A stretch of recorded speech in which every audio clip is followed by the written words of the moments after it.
Yes, yes, 103259 is the RMS on this one. The RO listed is a...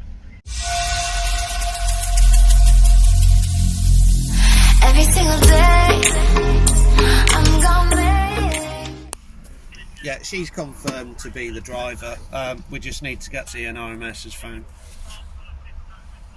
Yeah, don't worry, I'll get a message to 24/7. With regards to who called on Tuesday, I've done a bit of a dig on that. I can't find anything. Whoever's done it has done it very, very subtly and not created a record anyway. Okay. Does she need to phone up again? Or are you happy just to close the RMS off as vehicle phoned and cancel the marker? I'll get the markers cancelled. She doesn't have to call up. Hi! There you Thank go. you! Something really funny happened to me today. My husband has asked me to meet him in this place, and to get there, I need to drive an hour and 15 minutes. So it seems that my husband has a lot of confidence on my driving skills, because if you haven't watched my previous videos, I mentioned a couple of times that I just recently passed my driving exam. I just recently got my driving license. It's not even a month yet. So this is actually my first time driving in a motorway, so I'm a bit nervous, to be honest with you guys. So I'm really focused on my driving. I keep looking at my mirrors, and I noticed this motorbike behind me, and he's driving a bit slow, and it got me thinking, why he's driving a bit slow? He usually just wants to go faster. He just usually wants to overtake everyone else in the motorway. Few miles on, I still notice this motorbike behind me every time I look at my mirrors.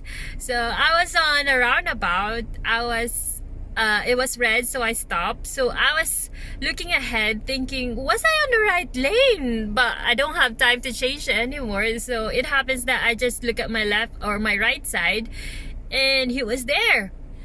And I just realized the motorbike that I keep seeing on my mirrors is actually a policeman that is now on my right side staring at me. So I gave him a big smile. No, I gave him a huge smile, and he smiled back. And then he motioned his hand like this, which I take it that he wants me to pull down my windows, which I nervously oblige. And then he said, "Can you go to Tesco?" And I was like, "Where is Tesco?" So he pointed the direction to Tesco, and while I was driving going there, my brain was flashing back all the way from where I started. Did I overspeed? Did I beat a red light? Why is he asking me to park in Tesco? What did I do? So right after I parked, there's a police car behind me. And I was like, what's this? They're stopping me to drive off. What did I do? My goodness. One policeman even went out from his car and gave me a very long, hard look.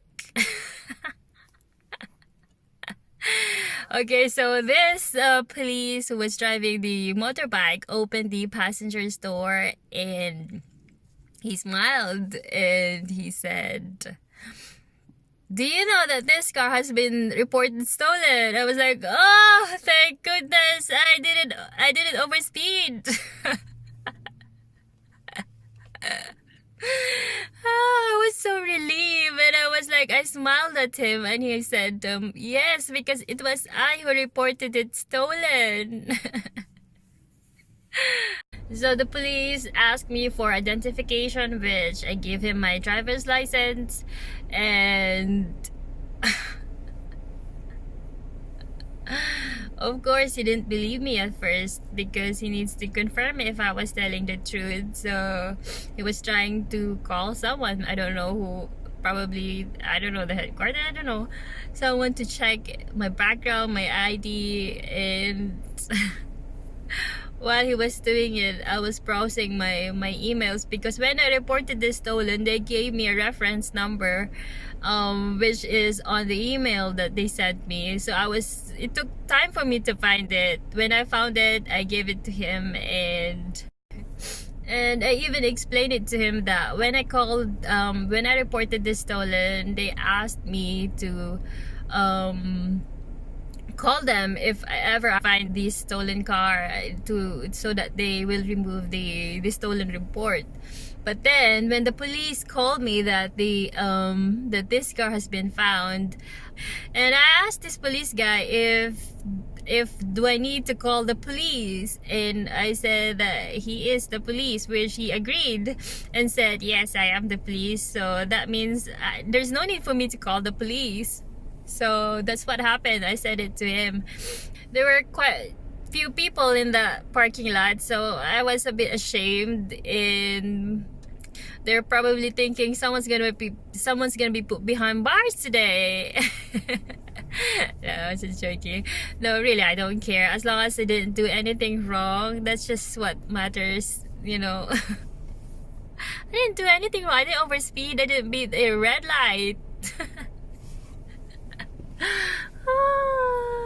Anyway, when everything was cleared, this police guy, he gave me an advice that whenever I see a police following me or behind me, I should stop or pull over. And I was laughing because he was a bit far away from me, so it didn't sink into me that he was following me. He was a bit far. I would have understand if he was still gating me, or there was like a police lights flashing, you know, that would give me a hint to stop. But I didn't see any of this, and I didn't see, other than him, I didn't see any other police cars behind me following me, so I was just laughing. But anyway, guys, I have to drive now. My husband's been waiting for me for 2 hours. I've been driving below speed limit 65, and now I got stopped, so I need to drive now. See you guys next time on my next video. Have a great day. Bye. Just in case anything should go wrong, if you suddenly see a lot of police cars behind you, just stop, and then they'll stop with you, and you can say everything's all right.